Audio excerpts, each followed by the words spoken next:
नमस्कार दोस्तों, राधे राधे। मैं कौशल शर्मा स्वागत करता हूं आपका आपके अपने यूट्यूब चैनल उद्देश्य पथ पर। अब आपका हर कदम होगा सफलता की ओर। दोस्तों, आज हम बात करने वाले हैं एसएससी एक नई वैकेंसी के बारे में।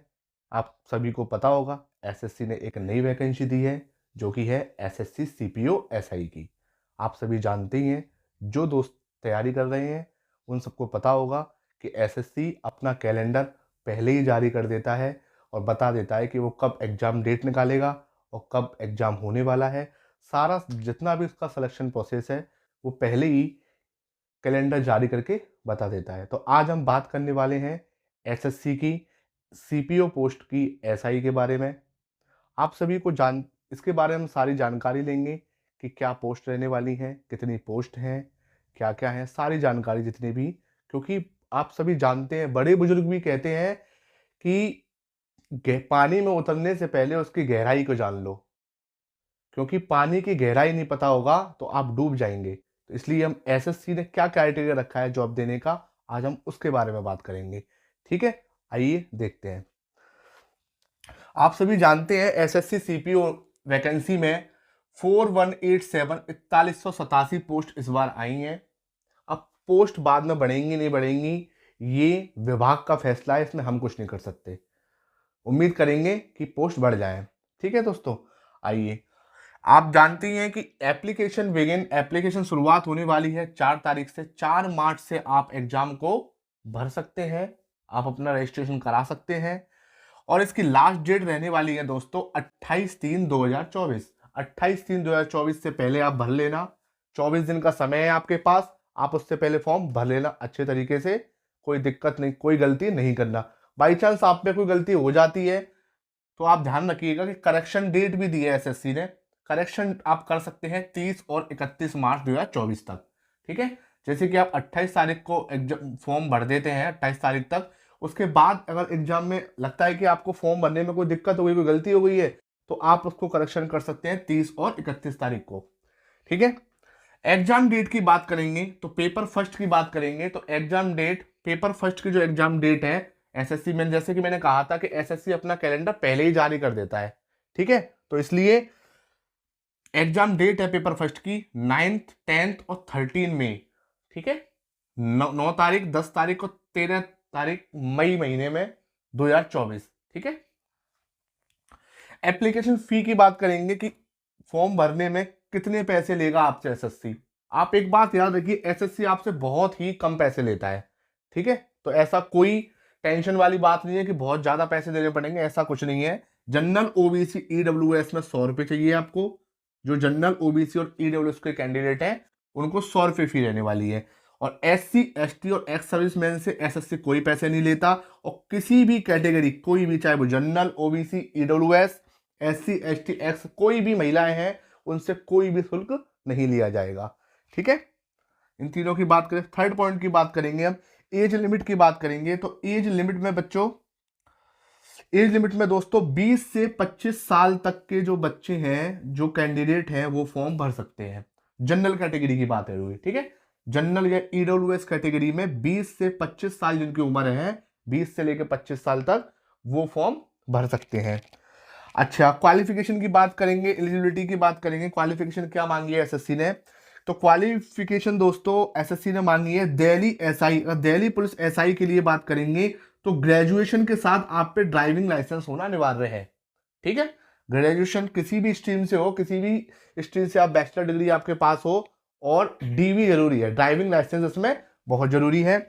अदर पोस्ट की बात करेंगे, अदर पोस्ट जैसे कि बीएसएफ, सीआईएसएफ, सीआरपीएफ, आईटीबीपीएफ और एसएसबी की बात करेंगे तो इसमें आपसे केवल ग्रेजुएशन मांगी है, अन्यथा कुछ नहीं मांगा। ठीक है, दोनों बात समझ में आ गई।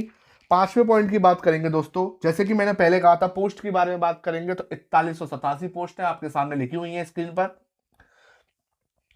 और एसआई की पोस्ट है, ये मैंने पहले ही बता दिया था आपको। दिल्ली पुलिस की बात करेंगे, दिल्ली पुलिस ने मेल में 125 पोस्ट दी हैं और फीमेल में 61। ठीक है, बीएसएफ की बात करेंगे दोस्तों तो इसमें 847 पोस्ट हैं और फीमेल की है 45। सीआईएसएफ की बात करेंगे तो 1437 पोस्ट हैं और फीमेल की 160 पोस्ट हैं। सीआरपीएफ की बात करेंगे तो 1113 पोस्ट है और फीमेल की 59 पोस्ट है। एसएसबी की बात करेंगे तो 59 पोस्ट है और सबसे कम एसएसबी ने इसी में दी है फीमेल में, तो 3 पोस्ट है महिलाओं की केवल। और आईटीबीपीएफ की बात करेंगे, इंडियन तिब्बत पुलिस फोर्स की बात करेंगे तो 237 पोस्ट है मेल की और फीमेल की है 41। ठीक है, आपके सामने आपको सब समझ में आ गया होगा पोस्ट के बारे में। अब अगले पॉइंट की बात करेंगे एज रिलैक्सेशन के बारे में। तो एज रिलैक्सेशन की बात करेंगे दोस्तों, तो ओबीसी में 3 साल का रिलैक्सेशन दिया गया है। जो कैंडिडेट 25 साल के 26 साल के हो चुके हैं, ओबीसी में बिलोंग करते हैं, तो वो फॉर्म भर सकते हैं। 28 साल तक आप ओबीसी में फॉर्म भर सकते हैं। एससी एसटी में आप 30 साल तक फॉर्म भर सकते हैं। एक्स सर्विसमैन में भी आपको 3 साल का कोटा दिया गया है। ठीक है, जिन भाइयों पे स्पोर्ट्स कोटा है तो वो भी फॉर्म भर सकते हैं। स्पोर्ट्स कोटा में उन्हें भी 5 साल का एज रिलैक्सेशन मिलेगा। अच्छा, जिन भाइयों के पास, जिन दोस्तों के पास एनसीसी जो होल्डर हैं, जिनके पास एनसीसी है और एनसीसी का सीट सर्टिफिकेट है, तो उनको टोटल मार्क्स के 5% मार्क्स मिलेंगे, मतलब 10 मार्क्स आपको मिलेंगे जिसके पास सी सर्टिफिकेट है। जिसके पास बी सर्टिफिकेट है उसको 6 मार्क्स मिलेंगे। ठीक है, 6 अंक आपको दिए जाएंगे और सी सर्टिफिकेट 10 अंक दिए जाएंगे। और जिसके पास ए सर्टिफिकेट है उसको 4 अंक दिए जाएंगे। ठीक है, तो जिनके पास एनसीसी के सर्टिफिकेट है उनके पास भी सुनहरा मौका है अपने मेरिट में नंबर को बढ़वाने का। नॉर्मलाइजेशन नंबर में मार्क्स आपके जुड़ जाएंगे। ठीक है, पेपर की मोड की बात करेंगे कि पेपर मोड क्या है, मोड सिलेक्शन और मोड क्या है, कि एसएससी किस तरीके से सिलेक्शन देता है सीपीयू में। तो मोड की बात करेंगे तो सबसे पहले आपसे पेपर फर्स्ट लिया जाएगा। पेपर फर्स्ट लेने के बाद एक कट ऑफ आती है, आप सभी जानते हैं, आप तैयारी कर रहे हैं तो एक कट ऑफ आती है। और कट ऑफ के जो बच्चा कट ऑफ को क्लियर कर लेगा, जो कैंडिडेट कट ऑफ को क्लियर कर लेगा, उसको फिजिकल के लिए मिला जाएगा, जो एसएससी सीपीओ का सेकंड एग्जाम है, ये मान लीजिए आप, क्योंकि सेकंड सीढ़ी है आपकी। ठीक है, तो सेकंड सीढ़ी में आपको पीईटी कराया जाएगा। ठीक है, फिजिकल की बात हम आगे अभी थोड़ी सी देर बात करेंगे। फिजिकल कराया जाएगा। जो कैंडिडेट फिजिकल में क्लियर हो जाएंगे उनसे पेपर सेकंड लिया जाएगा, वो पेपर सेकंड में बैठ सकते हैं, जो इसका थर्ड सीढ़ी है। उसके बाद पेपर सेकंड के बाद आपके पास एक और कट ऑफ आएगी। जो दोस्त इस कट ऑफ को क्लियर कर लेंगे वो आपको मेडिकल के लिए बुलाया जाएगा। तो ये इसका मोड ऑफ सिलेक्शन है एसएससी का सीपीओ का।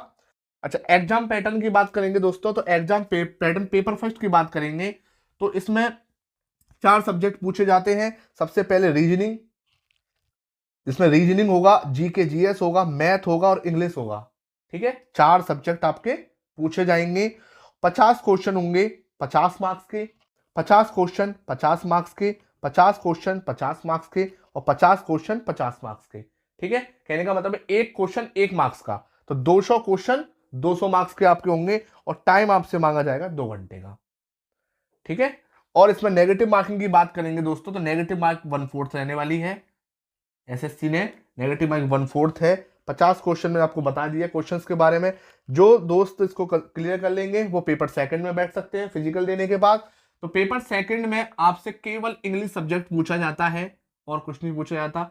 इंग्लिश क्वेश्चंस इस पूरे एग्जाम के लिए बहुत बहुत बहुत ही महत्वपूर्ण है, इस पूरे एग्जाम के लिए। ठीक है, जिस कैंडिडेट की इंग्लिश अच्छी है वो इस एग्जाम को अच्छे से कर सकता है। ठीक है, और इसमें ध्यान दीजिए, इंग्लिश में 200 क्वेश्चंस आपसे पूछे जाएंगे जो कि 200 मार्क्स के होंगे और 2 घंटे का समय रहने वाला है। ठीक है, 200 क्वेश्चन 200 मार्क्स और 2 घंटे का समय। अच्छा, अब बात करेंगे दोस्तों फिजिकल के बारे में। फिजिकल पीईटी के बारे में बात करेंगे तो मेल कैंडिडेट की बात करेंगे सबसे पहले। तो मेल कैंडिडेट में हाइट की बात करेंगे तो जनरल ओबीसी और एससी जो कैंडिडेट है उनके लिए 170 सेंटीमीटर हाइट मांगी गई है। ठीक है, 170 सेंटीमीटर। अच्छा, एसटी कैंडिडेट की बात करेंगे तो उनके लिए 162.5 सेंटीमीटर हाइट मांगी गई है।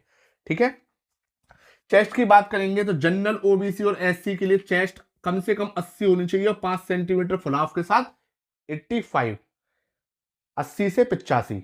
ठीक है, अगर आपकी 85 है तो 85 तो आपकी नॉर्मल हो गई, 5 सेंटीमीटर फुलाने के बाद तो 90 हो गई।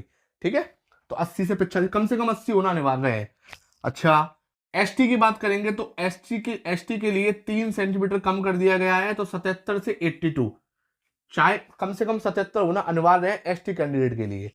ठीक है, और फिर 5 सेंटीमीटर फैलाव आप जानते हैं। रेस की बात करेंगे दोस्तों, तो रेस में 100 मीटर की जो रेस है आपको 16 सेकंड में पार करनी है। ठीक है, आगे निकलने का कोई ऐसा नहीं है कि सबसे आगे आने वाले कैंडिडेट को लिया जाएगा, ऐसा कुछ नहीं है।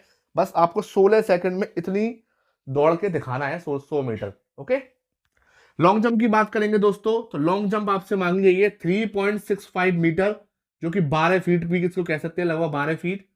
ठीक है, हाई जंप की बात करेंगे तो 1.2 मीटर, लगभग 4 फीट। और शॉर्ट पुट की बात करेंगे, शॉर्ट पुट जानते हैं आप सभी लोग, शॉर्ट पुट का मतलब है गोला, गोला फेंक। एक गोला होता है, उसको ऐसे कंधे से रख के ऐसे फेंकना पड़ता है, तो उस गोले को फेंकना ही कहते हैं शॉर्ट पुट।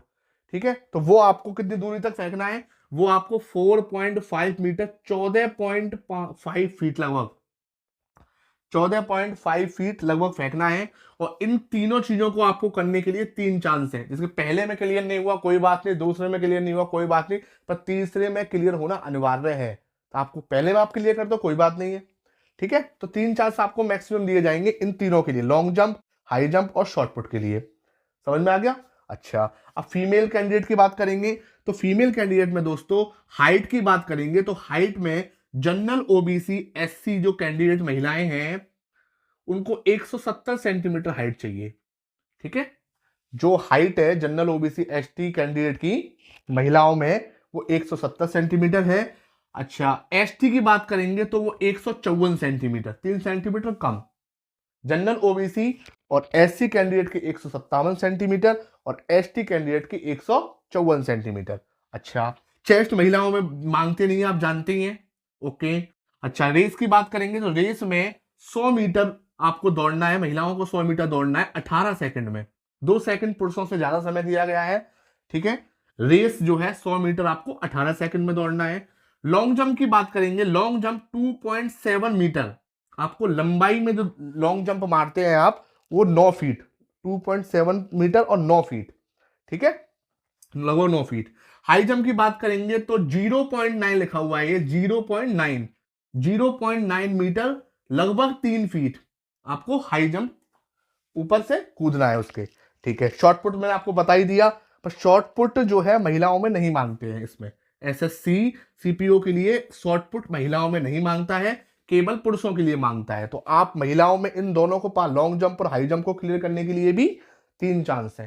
पहले में कर लें अच्छी बात है, दूसरे में कर लें अच्छी बात है, पर तीसरे में अवश्य करना है आपको। ठीक है दोस्तों, इसके बारे में हमने बात कर ली, आप जानते ही हैं सारी चीजों के बारे में हमने बात कर ली है। ठीक है, और बताइए किसी का कोई क्वेश्चंस हो तो आप कमेंट में जवाब दे सकते हैं, मैं उसका जवाब आपको पूर्णतः दूंगा।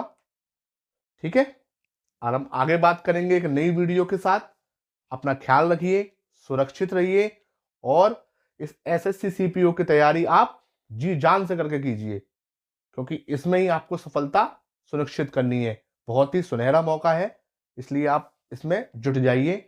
अगर आपको वीडियो पसंद आई हो तो लाइक करें, सब्सक्राइब करें और बेल आइकन को प्रेस कर लें, जिससे उद्देश्य पथ से आने वाली जितनी भी वीडियो है आपको सही समय पर मिलती रहे। ठीक है दोस्तों, राधे राधे, नमस्कार।